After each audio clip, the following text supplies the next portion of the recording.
រឿងខ្មោចទម្លាក់ខ្លួនពីលើដើមដូងបាទសូមគោរពជម្រាបសួរពុកម៉ែបងប្អូនសាជាថ្មីជួបគ្នានៅវីដេអូថ្មីថ្ងៃនេះខ្ញុំមានរឿងមួយចែកជូនបងប្អូនស្ដាប់កំសាន្តបាទគឺជារឿងរបស់បងប្រុសធឿននៅខាងខេត្តបាត់ដំបងស្រុកឯកភ្នំបាទភាគច្រើនខ្ញុំដកស្រង់ចេញពីខេត្តបាត់ដំបងច្រើនដោយសារតែខ្ញុំក៏នៅខាងបាត់ដំបងដែរអញ្ចឹងខ្ញុំតែងតែដកស្រង់រឿងពិតរបស់បងប្អូនយើងនៅក្នុងភូមិនៅចិត្តភូមិចិត្តផ្ទះអញ្ចឹងណាយើងចេះតែសួរពួកគាត់ទៅក៏លោកបានរឿងមក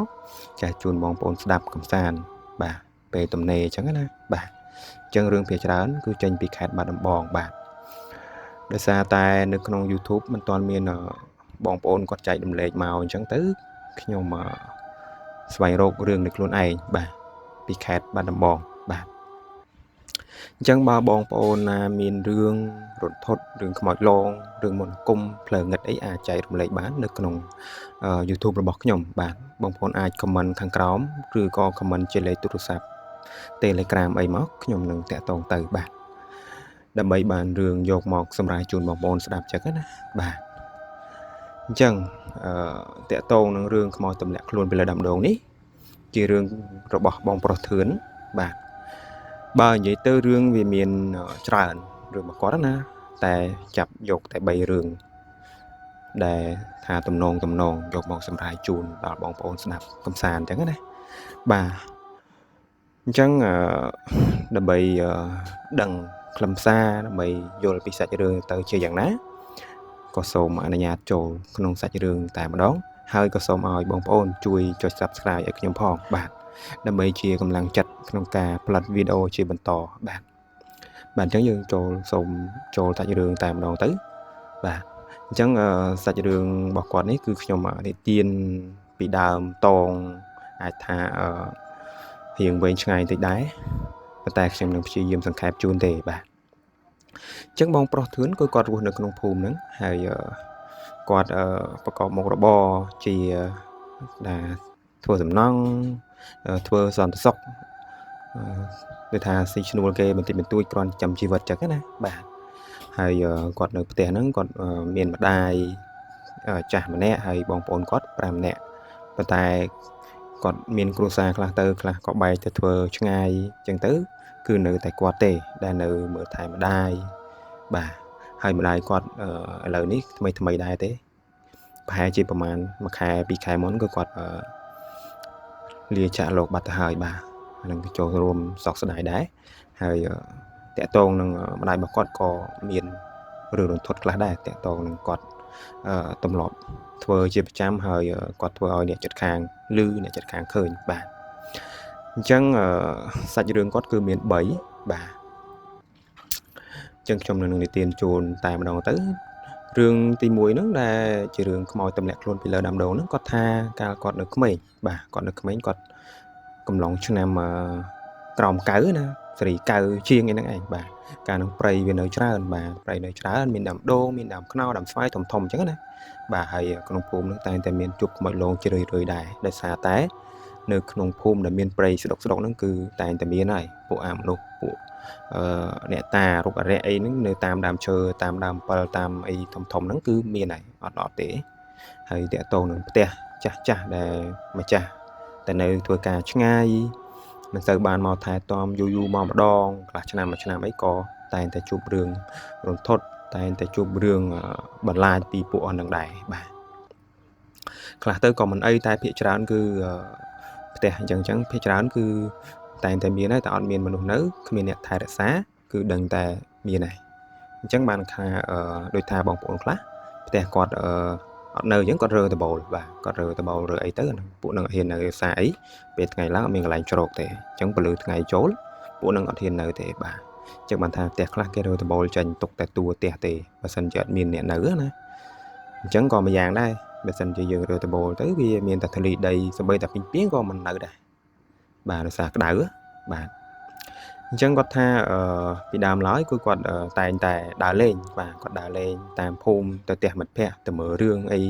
ពីដើមឡើយបើថាផ្ទះអ្នកបងប្អូនណាគាត់មានរឿងទូរទស្សន៍មានទូរទស្សន៍តែមួយអញ្ចឹងណានាំគ្នាទាំងភូមិទាំងវងទៅមើលទៅបាទជុំគ្នាសប្បាយហើយ ដល់ពេលយប់ឡើងអញ្ចឹងតែងតែមកផ្ទះរៀងខ្លួនខ្លះក៏ផ្លូវជាមួយគ្នាខ្លះក៏ដើរតែឯងអញ្ចឹងទៅបាទអញ្ចឹងគាត់ថា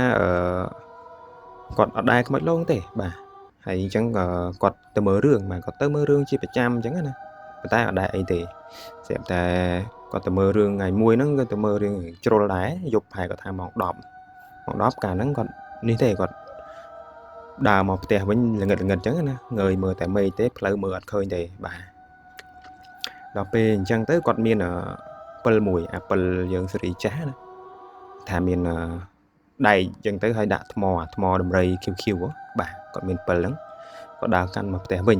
បាទ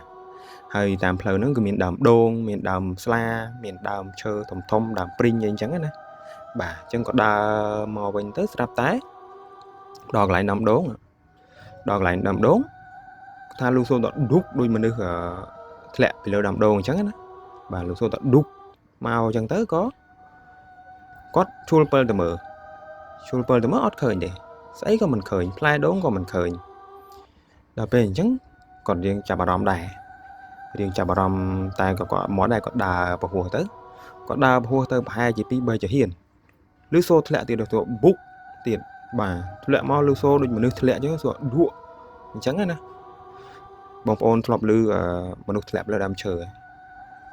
ឬសូដឹបដូចធំណាស់អញ្ចឹងតែពេលងាកទៅក្រោយអត់ឃើញទៀតបាទគាត់ថាយ៉ាអត់ស្រួលដល់ពេលអត់ស្រួលគាត់រត់ទៅផ្ទះទៅបាទអាហ្នឹងរឿងរន្ធត់ទី1របស់គាត់ហ្នឹងបាទហើយគាត់ក៏ប្រាប់ចាស់ទៅថាយកមិញដូចជាខ្មោចលងអីចឹងណាចាស់ថាហើយទៅដើរកាត់អីតាមនឹងយប់ឡើងជ្រៅមិនបានទេតែនឹងថាមនុស្សមនីក្នុងភូមិហ្នឹងតែងតែជួបប្រទេសហើយមិនអត់ទេរឿងខ្មោចលងហ្នឹងបាទតទៅពេលថ្ងៃក្រោយគាត់លេងហ៊ាននេះហើយគាត់លេងហ៊ានថាដើរកាត់តាមនឹងទៀតហើយអញ្ចឹងណាគាត់លក្ខណៈថាគាត់ដើររៀងព្រិលថ្ងៃម្ដងបាទអញ្ចឹងគាត់ដើរថ្ងៃម្ដងដល់ពេលដើរទៅដើរមករាល់ថ្ងៃលក្ខណៈថាពេលខ្លះក៏គាត់ទៅធ្វើការពេលខ្លះទៅក៏គាត់ទៅលេងផ្ទះមិត្តភ័ក្តិអញ្ចឹងទៅគាត់មានការជួបជុំផឹកស៊ីអីតិចតួចទៅវាតែងតែជ្រុលទៅប្រឡប់ទៅបញ្ញាប់មកផ្ទះទៅបាទដល់ពេលអញ្ចឹងទៅថ្ងៃមួយគាត់ថាគាត់នេះទៅលេងផ្ទះមិត្តភ័ក្តិទៅថារៀងប្រឡប់ដែរអញ្ចឹងណាមើលរៀងស្រាងល្ងាចឡើងអញ្ចឹងគាត់ថាដើរដល់ទៅនឹងព្រឺយកមកព្រឺខ្លួនខ្ញាក់រៀងភ័យដែរតែគាត់ធ្វើអត់ដឹងអញ្ចឹងណាគាត់មកពីផ្ទះមិត្តភ័ក្តិវិញបាទដល់ពេលដល់កន្លែងហ្នឹងរៀងព្រឺក្បាលអញ្ចឹងទៅគាត់ដើរដល់ពេលដើរដល់កន្លែងហ្នឹងព្រឺសបុលស្រាលត្រជាក់អញ្ចឹងស្រាប់តែគាត់អញ្ចឹងដើរដល់កន្លែងខ្ញុំបញ្ជាក់បន្តិចដើរទៅដល់កន្លែងដើមដូងដែលហ្នឹងណាបាទអញ្ចឹងគាត់ទៅជាក់ព្រឺក្បាលអញ្ចឹងទៅក៏គាត់កលេចទៅកុលដូងហ្នឹងកលេចទៅគាត់ថាឃើញតុនសាយណាអាហ្នឹងលក្ខណៈថាផ្លេចប្រាប់បងប្អូនណាចូលរឿងទី2ហ្នឹងបាទចូលសាច់រឿងទី2របស់គាត់ណាបាទគាត់ថាឃើញតុនសាយស្អាតសរៀងសទូចប្រហែលជាប៉ិនកំពុនជើងសស្គូដល់ពេលឃើញគាត់ចង់បានបាទដូចថាអារម្មណ៍ទាញឲ្យចង់បានខ្លាចកលេងខ្លាចណាលេងចាប់អារម្មណ៍រឿងខ្មោចលេងចាប់អារម្មណ៍រឿងអីទៀតហើយអញ្ចឹងគាត់ឃើញតុនសាយគាត់ថាគាត់ដេញចាប់គាត់ដេញកត្រុបปุ๊បវាលោតទៅនោះកត្រុបឆ្វាំកត្រុបស្ដាំលោតឆ្វេងកត្រុបឆ្វេងលោតស្ដាំកត្រុបចុះកត្រុបឡើងគាត់ភ្លេចខ្លួនចេះតែកត្រុបទៅវានៅតែក្បាលដើមដូងហ្នឹងឯងតពេលអញ្ចឹងទៅគាត់ថាកត្រុបចុះកត្រុបឡើងវារៀងធំបន្តិចកត្រុបទៅនោះធំបន្តិចកត្រុបចុះកត្រុបឡើងដេញចុះឡើងលេងធំទៅថាធំទៅតុនសាយហ្នឹងលេងចង់ធំជាងជ្រូកផងអាជ្រូកមេធំណាបាទមេកូនធំថាធំទៅយ៉ាងថាដូចភ្ញាក់ខ្លួនអញ្ចឹងណាចំអត់កើតទេដំណឹកឃើញរឿងខ្មោចដល់ពេលអញ្ចឹងថាអូអត់កើតទេគាត់ឈប់កត្រុបទៅក៏គាត់រត់ទៅបដ ாய் រត់ហួសកន្លែងហ្នឹងណាគាត់ថាដល់ពេលនឹកឃើញភ័យដែរតុនសាយនឹងលប៉ុណ្ណាណីកត្រុបយូរទៅធំទៅប៉ុនចាប់អត់បានទេចាប់ទៅនេះទៅនោះអញ្ចឹងបាទដល់ពេលធំទៅនឹកឃើញរឿងខ្មោចអូអត់កើតទេប្រយទៅផ្ទះពេលដល់ពេលគាត់នឹកឃើញរឿងខ្មោចអញ្ចឹង2ដងហើយទៅហ្នឹងដល់ពេលអញ្ចឹងគាត់ចាប់ផ្ដើមថាគ្រុនរងាអញ្ចឹងឈឺក្តៅខ្លួនកគុកអញ្ចឹងទៅហើយព្រឹកឡើងទៅក៏ប្រាប់ម្ដាយប្រាប់បងប្អូនទៅថាខ្មោចលងអីអញ្ចឹងទៅបានម្ដាយរបស់គាត់ហ្នឹងយកទៅស្រោចទឹកយកទៅឲ្យលោកប្រោះទឹកមុនប្រោះអីឲ្យទៅរៀងធូរវិញទៅលេបថ្នាំពេទ្យលេបអីក៏ខ្យល់ក៏អីអញ្ចឹងណា bà hơi chập bên này bị nâng máu quạt lên hiện đào cắt tam nâng tiệt dục dục á sọc chất đào viên na tao ngay có đào cắt tam nâng đàn tại bữa ngày quạt hiền bà chẳng sao cho đừng bỏ quạt ở miền pi đường nắng cứ miền phần nắng hay giờ nâng to chỗ đó là sao cho đường quạt bẩn to tiết tẹt to nâng mà đài bỏ quạt đó này bà đài bỏ quạt về bà cho bọn đấy thay đài tới cứ lòng về khai buôn khai pram đấy anh thì quạt lìa trả lột tới bà chẳng quạt còn nơi to là hốt đó thông bà thà cho nó là quạt điện trôi trong xài ấy bà tay có toàn miên và pon cô này thế quạt nơi liều lại thế bà chẳng mà này quạt có lẹ luôn chư chẳng á bà lẹ luôn chư vô tập bẹt chẳng tới điện thù gì tới vô mà vinh tới hay điện ngôn tới vô tập bẹt tới bà đập bền chẳng vô tứ nộp tè chẳng còn mơ thai bà tình chùm này chùm nọc miền tật là chờ miền ai quạt và bò chẳng á bên ta mà đại quạt chữ quạt có một quạt hộp ở sợ bàn chắc á bàn và bò bàn ai tình tuổi bà tỏ bền chẳng tới quạt chữ răm ray vô tới có slap từ bà mà đại quạt đó mày này đại thế lòng cho nam pi pon pram này ai pi pon mà pay pram này sớm tốt bà tỏ bền chẳng quạt lìa trả lột tới có thưa bồn bà thưa bồn thưa ai hờ dần tới có miền bong bồn ai chụp chùm kia thưa bồn thưa ai qua tới bữa tòa pi thưa bồn hơi điệp trong bữa cho hơi ai hơi dần tới rồi chẳng rồi ai tục chẳng á bà tòa mau cò bong bồn cái từ Vinh từ Bình Ca nghe riêng luôn chẳng á ta tông cho bạp kê màu bàn tịch đài chẳng chứng còn được tiền mình ảnh còn được tiền mình ảnh còn riêng khai đài chứ có thể chơi tập prư chẳng tới hay chơi ta hơi mật phe hay nè score cho nên hay ở tới đây cho mùi tôi sầm ra cho mùi chẳng á sao còn khai gió còn nơi tại hơi bao plơn hồn bà phía còn hiện bật đà bà chẳng có to pi này còn bàn còn slap bàn 2GB 7 tháng ngày hay slap bị 7 ngày nó nơi kia nó bỏ con đó nè mua còn nó mua hai con dạy bạ chẳng á nè từ xa còn ở PK còn ở tờ tè thể trong cái hai con dạy bạ tha dạy bạ nó còn lại còn tay tè lư mà đài bằng thứ này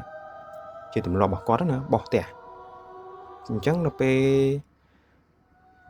có slap tới này bàn pi bình ấy dạy bạ tha thật lang và hai màu buôn màu pram plư nghịch chẳng sai đấy và tha lư rồi lấy bỏ tè bỏ rõ tập bật vì bên ngay chọc này chẳng cro chẳng tới tập bên chẳng vậy bạn có thang cọt là chứ có lại bên tên còn mình hiền để thà sân tầm hiền ơn mờ tè gọt á hơi bóng thưa nó còn hơi vậy bạn nó màu sầm ràn cho mùi thà mà chui sầm ràn cho mùi quạt chẳng thì bạn tháo có thà còn giấy á sầm smart tốt còn giấy tháo anh mình tơi tê còn giấy pra bóng thưa nữa ra quạt mà được cha còn hơi bóng thưa chẳng đó thà anh mình tơi tê anh lừa mai ai nó bọc tè rọt ngày anh từ mình bờ lông anh rọt ngày giống nè bà từ bóng thưa nó còn hiện một hòm đài đập bên chân tới có bóng thưa nữa nha còn điện kla chứ ai đài giống có từ vừa sần sọc ai kế nè chẳng chụp lá cứ quạt từ dưới mày mỏng bầy mỏng buồn nghỉ chứ cứ quạt từ diêm tụt lư chứ chụp lá mà còn mọc tè bình thà quạt và đọt luôn đài chẳng nè còn sợ hiện đây là tè đái sao nơi tại ngặt trường ngùng vẫn hay tiệt thòng đáy tập về những con đỏ từ thua sần sọc thôi dần tới thì đọt liền bị tẻ tập về chẳng tới chị bạn có tha tay từ lư rọp bạc trắng và to pi bờ ngay bờ bảy ngay để có slap này chắc đam lư chẳng là hốt hay ngày mũi có tha ngày mũi vì rừng đồn thuật sầm rạp có đó nè giờ chấm mà phun nó ọt miên nè na cái ấy thì người ta vậy bạn nó này còn nè lư nè khơi nhẫn nè có tha ngày mỗi con thì nghe đai hai chị mau tung bấm bờ dốt nè hay để còn mắc bao plương sàng chẳng hay tiền bồng thư nó còn bao plương tròn mùi đại chẳng lớn vì plư điên sàng anh mơ khơi máu đó nè chẳng hiện sinh nhật đấy mong bờ bay còn xa bài hời giống gì bà còn xa bài còn ấy hỏi còn quay lê nhưng tới con cỏ người tham chất có ơn mơ tè ở bóng thư nâng lên đấy đập bê ơn mới khá khơi trô mưng បាទយើងព្រឺដែរស្ដាប់ពេលអញ្ចឹងទៅថាឃើញចូលថ្មឹងហើយរូបរាងហ្នឹងគឺរូបរាងម្ដាយរបស់បងធឿនហ្នឹងឯងគាត់កោសក់កោអីហ៎ពេលគាត់ឈឺហ៎អញ្ចឹងឃើញដូចពេលគាត់នៅរស់កោសក់កោអីហ្នឹងហើយរឿងស្គមបាទឃើញចូលថ្មឹងហ្នឹងគាត់និយាយបាក់គាត់ថាគាត់ខ្លាចឡើងចង់ញ័រខ្លួនហើយគាត់ពិការផងជាងគាត់អង្គុយលើតែគាត់គេថាប្រឹងណាប្រឹងធ្វើម៉េចបបអាតេះរបស់គាត់ហ្នឹងណាឲ្យផុតកុំឲ្យមើលឃើញអញ្ចឹងទេបបអាតេះទៅកន្លែងផ្ទះរបស់គាត់កន្លែងបាំងធ្វើម៉េចកុំឲ្យឃើញអញ្ចឹងណាបាទហើយគាត់មានចៅមួយដែរគាត់ស្រែកហៅឲ្យមកជួយយកគាត់បាទចៅរបស់គាត់រៀងកន្លោះដែរនៅហ្នឹងណាគាត់ភ័យគាត់ពេលគាត់បបអាតេះទៅតាទៅហើយស្រែកហៅចៅស្រែកហៅអីមកទៅគាត់យកគាត់ទៅទាំងណាបាទគាត់ខ្លាចគាត់ញ័រគាត់ក៏ដែរចុះមនុស្សឮបោះផ្ទះបោះអីរាល់ថ្ងៃថ្ងៃនេះបង្ហាញខ្លួនឲ្យឃើញទៀតតទៅពេលអញ្ចឹងភ័យមែនតើភ័យគាត់ចូលបញ្ញាប់ចូលផ្ទះចូលអីសម្រាប់ទៅគាត់មនុស្សចាស់ដែររៀងញ័រពីថ្ងៃរបស់គាត់ដែរខ្លាចណាតែពេលចាប់តាំងពីថ្ងៃហ្នឹងមកគាត់ប្រសាបាយរៀងភ្លឺបន្តិចរៀងភ្លឺហើយគាត់ចូលសម្រាប់ហើយអញ្ចឹងណាដល់ពេលអញ្ចឹងគាត់ចង់ឃើញទៀតហើយក៏គាត់ថាថ្ងៃខ្លះឮសំឡេងបោះទៅថ្ងៃខ្លះអត់ខ្លះឮអញ្ចឹងណាដល់ពេលមួយរយៈក្រោយនេះគាត់ថារៀងស្ងាត់ហើយតែគាត់ថ្មីហ្នឹងគាត់ចេញបង្ហាញខ្លួនចេញឡងខ្លះអញ្ចឹងណាប៉ុន្តែអ្នកភូមិគេមិនដែលឃើញគេមិនដែលអីទេគាត់ថាឡងនិយាយបាក់នឹងវិញបាទគាត់ពិការផងហើយឡងគាត់ទៀតដល់ពេលអញ្ចឹងទៅពិបាកគាត់ភ័យគាត់អីអញ្ចឹងបាទដល់ពេលបងធឿននេះក៏គាត់មិនសូវហ៊ាននៅផ្ទះដែរគាត់ចេះតែទៅធ្វើការសន្តិសុខទៅធ្វើអីឲ្យគេអញ្ចឹងណាដើម្បីកិច្ចដែរព្រោះណាមិនខ្លាចនៅតែឯងអញ្ចឹងណាបងប្អូនបាទអញ្ចឹងសាច់រឿងរបស់បងធឿននេះក៏សូមបញ្ចប់តែត្រឹមនេះដែរបាទអញ្ចឹងសូមអធិស្ឋានទៅដល់បងប្អូនឬក៏បងធឿនដែលខ្ញុំសម្រាយទៅមានការលះខ្វះខាតអីក៏សូមឲ្យបងអធិស្ឋានផងបាទពេលខ្លះទៅក៏ចាំបានច្បាស់ខ្លះទៅក៏រៀងភ្លេចខ្លះអញ្ចឹងណាបងប្អូនបាទហើយខ្ញុំនិយាយក៏មិនសូវជាប៉ិនសម្រាយវែងឆ្ងាយដែរខ្ញុំសង្ខេបយកខ្លឹមសារពិតឲ្យបងប្អូនស្ដាប់លឿនដែរទេណាកុំឲ្យខាតពេលបងប្អូនស្ដាប់យូរបាទអញ្ចឹងក៏សូមជម្រាបលាបងប្អូនតែប៉ុណ្ណេះសិនហើយខ្ញុំនឹងព្យាយាមរកសាច់រឿងថ្មីជូនបងប្អូនស្ដាប់កំសាន្តសិតតែជារឿងពិតទេខ្ញុំស្វែងរករឿងពិតដើម្បីឲ្យបងប្អូនស្ដាប់ទៅចូលអារម្មណ៍ពិតបាទអញ្ចឹងក៏សូមអរគុណបងប្អូនដែលតាមដានស្ដាប់សាច់រឿងរបស់ខ្ញុំការសម្ដែងរបស់ខ្ញុំតាំងពីដើមដល់ចប់ក៏សូមជូនពរឲ្យបងប្អូនសុខភាពល្អសំណាងល្អគ្រប់គ្នាបាទសូមអរគុណសូមគោរពលាជួបគ្នានៅវីដេអូក្រោយ